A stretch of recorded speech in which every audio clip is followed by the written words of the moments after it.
OJK mengadakan pertemuan para kepala kantor regional dan kantor OJK di Bandung, Jawa Barat. 35 kepala kantor OJK dari Aceh hingga Jayapura bertemu untuk membicarakan strategi percepatan pemulihan ekonomi daerah. Ketua Dewan Komisioner OJK menekankan agar daerah meningkatkan ekonomi digital.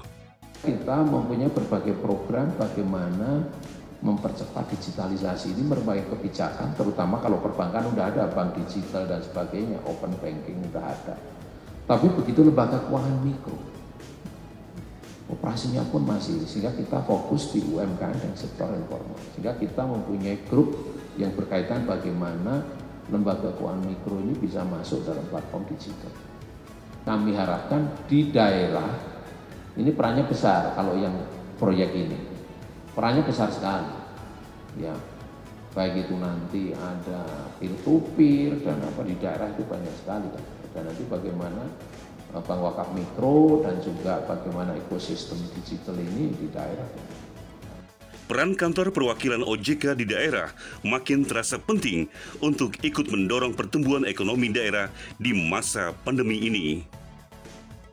Itu dari sisi pertumbuhan ekonomi Jawa Barat yang saya yakin sih insya Allah di triwulan 2 atau di semester 1 2021 akan tumbuh menjadi positif. Terus kemudian yang kedua adalah bisa dilihat dari pertumbuhan kredit. Pertumbuhan kredit di Jawa Barat itu relatif jauh lebih baik. Jadi sementara kalau dari sisi nasional pertumbuhan kreditnya masih negatif, Jawa Barat sudah tumbuh sekitar 6,4%, sekitaran 6,4%. Dan ini kedua terbesar setelah Banten. Pertumbuhan kredit di Jawa Tengah ini masih tumbuh di atas pertumbuhan kredit nasional. Nah, kenapa?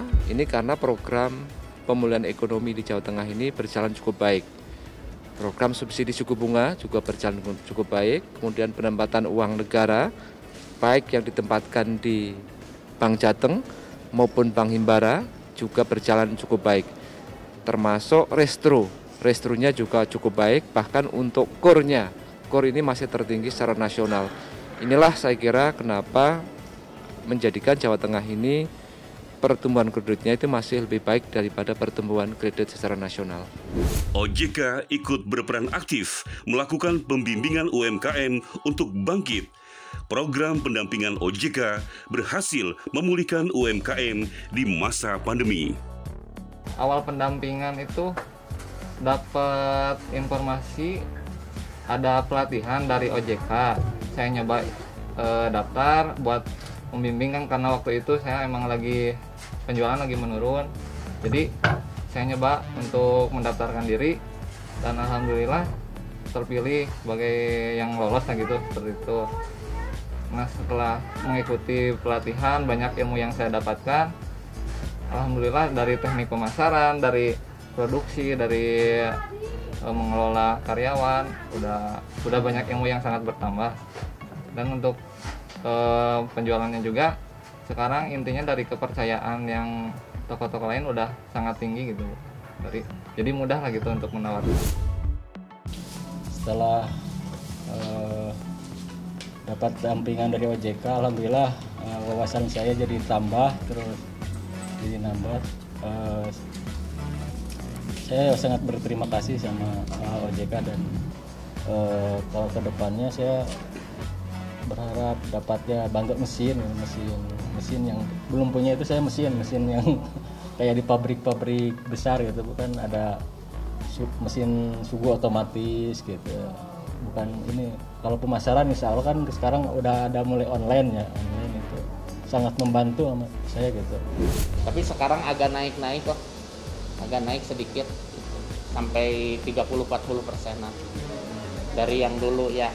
Mudah-mudahan pemerintah bisa membantu penjualan lah, atau bahan-bahan bisa diturunin lah sedikit gitu, bahan-bahan pokoknya gitu yang pentingnya. Karena kan bahan-bahan pokok sekarang pada naik, minyak naik, tempe produksinya itu kan lebih berat, dari sampai ke sini naik, sedangkan saya penjualan di depan masih belum naik. Beragam masalah di daerah seperti ini dibahas dalam sharing antar kepala perwakilan OJK yang berguna untuk membuat strategi percepatan pemulihan ekonomi daerah. Perkembangan sampai sekarang itu arahnya juga sudah positif. Kalau dari sisi ekspor, karena di Sumatera rata-rata kan perkebunan, pertanian itu komoditas, terutama kelapa sawit, harganya juga bagus, sehingga itu juga menjadi kontribusi yang positif. Kalau kita lihat triwulan pertama tahun 2021, kelihatan ada dari 10 itu 6 provinsi dengan kecenderungan baik, positif nih, year on year-nya. Terutama tadi ada Maluku Utara, kemudian ada Papua. Papua paling tinggi. Kita sudah melakukan mapping terhadap seluruh kabupaten kota potensi-potensi masing-masing. Katakan di Tanah Toraja, ada di situ ada pariwisata dan ada kopi Arabica. Dan juga ada beberapa daerah-daerah lain, termasuk juga ada daerah yang di Selayar, katakan ada kelapa, ada kenari, ada kemiri dan lain-lain. Jadi itu seluruhnya kita lakukan pemetaan untuk supaya mengetahui ini yang menjadi potensi-potensi di masing-masing daerah yang pada waktunya memberikan kontribusi kepada pendapatan daerah. Intinya di Kalimantan Selatan ini memang sumber pertumbuhan ekonomi kan dari komoditas, tambang dan pertanian. Di triwulan pertama memang masih terkontraksi, namun di triwulan kedua sudah ada perbaikan.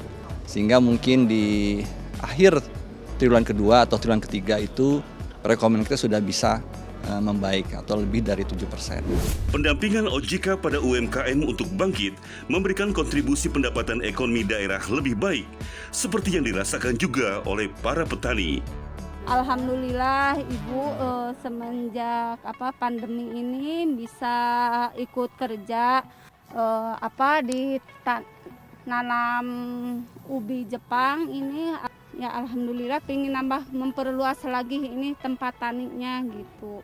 Tim Liputan OJK TV melaporkan dari Bandung, Jawa Barat.